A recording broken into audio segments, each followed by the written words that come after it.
Assalamu alaikum and welcome back to our YouTube channel. I hope that you're enjoying good health. In fact, we hope that you're enjoying good health. Thank you very much for visiting back here, and this is basically a continuation of what we have done already. Ms. Chibra will tell you that what we have done before and what we are doing now. Over to you, ma'am. So in the previous questions, we have discussed, like, we have questions like where is your university located, what is the university about, what is the course, and it is all about course, university, where is located, and why do you choose to stay in Canada or UK. So these were the questions. True. So now we were born into university basically. Yes. Now we will go to the world, we will go to UK, and it's going to be a little more technical, and these questions are more important than previous questions because these answers we have collected from multiple resources, and we will make sure that you just watch this video and you prepare your visa interview for Tier 4. Okay. Yeah, I think let's get started, right? Let's get started. Oh, yeah, ma'am. Okay, so the first question is, after you have completed your course, do you think you will stay in the UK to complete another higher level course of study? Well, in my opinion, first, if I'll be there, I'll get to know the weather conditions, I'll get to know about the earning choices and chances, and based upon that, I can decide that. But for now, I'll complete my course and I will opt for my PSW, and then I'll return back to my home, and basically I'm getting married after 2 years. So I will be doing that, and after that, if I will be planning to go to for PhD, I'll stay in touch with my professors. I may write my abstract again to them, and if they allow us or allow me, because us means maybe I take my dependent along, but that's a later part. For now, I have plans to come back. Okay. So the next question is, will you need help finding accommodation? Well, there are so many online such platforms through which I had been considering already, and I don't think that I'll be needing that anymore. I have gone for Airbnb, I have gone for 2 other websites, so I have found my accommodation, so there'll be no need of getting any help. So can you explain any gaps in your years of study or work?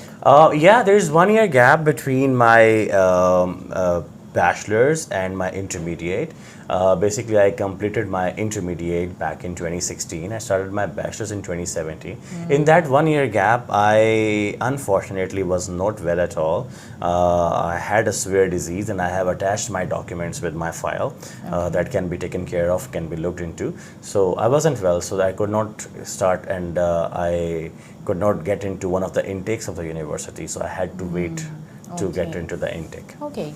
Let's just move to the next question. Does your university have a meet and greet service? It does. They pick from the airport and they let you go into the hostel, no matter if you have a flight 2:30, let's say 2:30 a.m. or maybe a p.m. or wheresoever. They have a meet and greet service, so they will surely take care of me. Okay.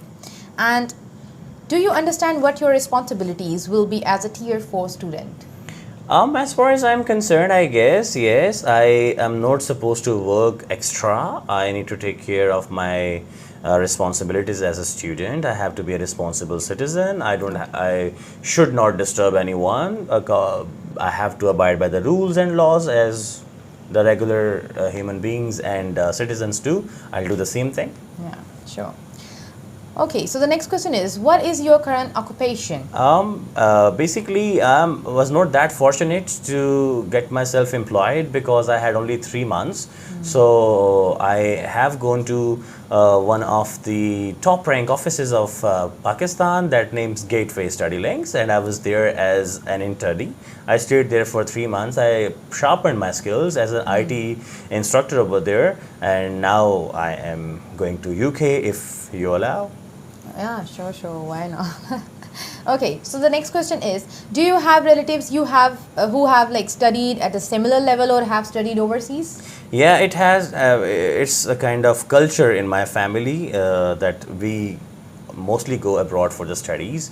Okay. My cousins, maternal or paternal cousins, they had been going to UK before, and now they're very settled here, which motivates me to go to UK and get settled in Pakistan later. Okay. Let's move to the next question. Do you think your course is appropriate for someone of your age? Indeed, it is. Basically, since I completed my bachelor's in 2021, so it's a gap of almost 3 months now. In that 3 months, I was wondering about or knowing about my strengths and my weaknesses, and I got to know that I can be a good coder in terms of AI. So yeah, it is quite appropriate, and besides, I'm adult for that. And who is financing your studies? Yeah, my ATM, my dad, he is sponsoring my studies. He is a businessman basically working, and I have attached his documents over here. He will be taking care of me. Basically, my university offers me a fee of 13,750 pounds.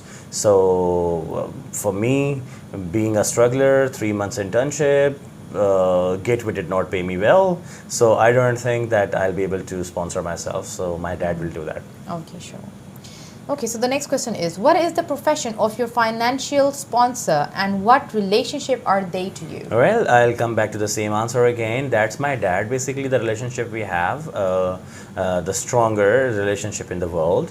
And about the initial part of it, I forgot. What was the initial part of the question? The initial part is like, what is the profession of your Oh financial yeah, my sponsor? father, my dad. He's a businessman. Basically, he imports and exports some parts from China of different factories. Basically, he has rubber business.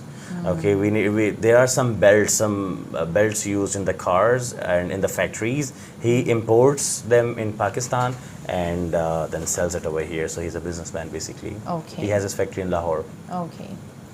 So the next question is, do you have an evidence of the financial status of your financial sponsor? Yeah, I went to UKVI website and I got to know that I require 28 days mature statement of the living expense and the remaining fee. So I have 5.5 million in my father's account, and he has signed a kind of a stamp paper in which he says that he's sponsoring me and he has given me the money as a gift. I'll take care of the gift. Okay, sure. So the next question is, are you able to verify the genuineness of these documents? Of course, why not? When it comes to my academic background, I have got my matric and intermediate attested from Federal Board from where I studied.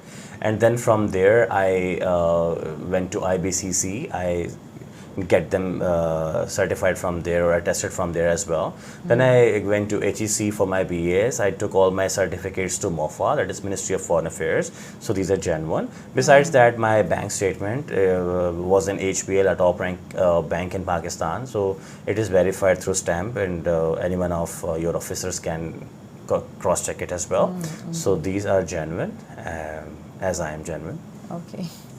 So the next question is, can you prove that this money is available for your study? Of course, as I said that my father has just signed a stamp paper and he has said that he has gifted that money to me, which shows that it's with me. And besides that, we Pakistanis take care of our children better than ourselves.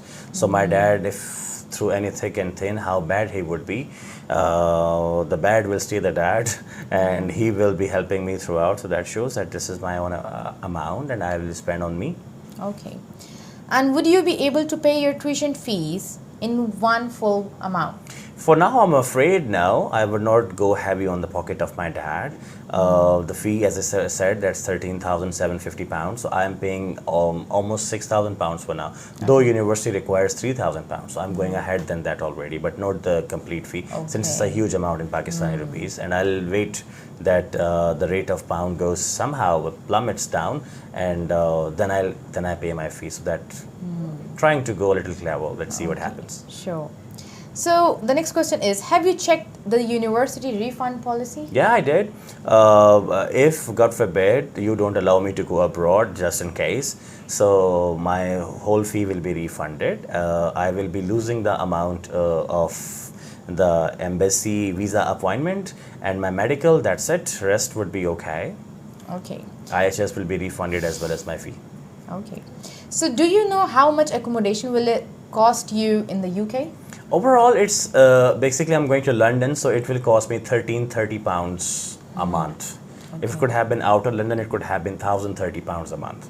So yeah, in this case, it would be 1330 pounds, and 1330 pound multiplied by 12, as well as my 6,000 pound and remaining fee, almost 7,750 pounds.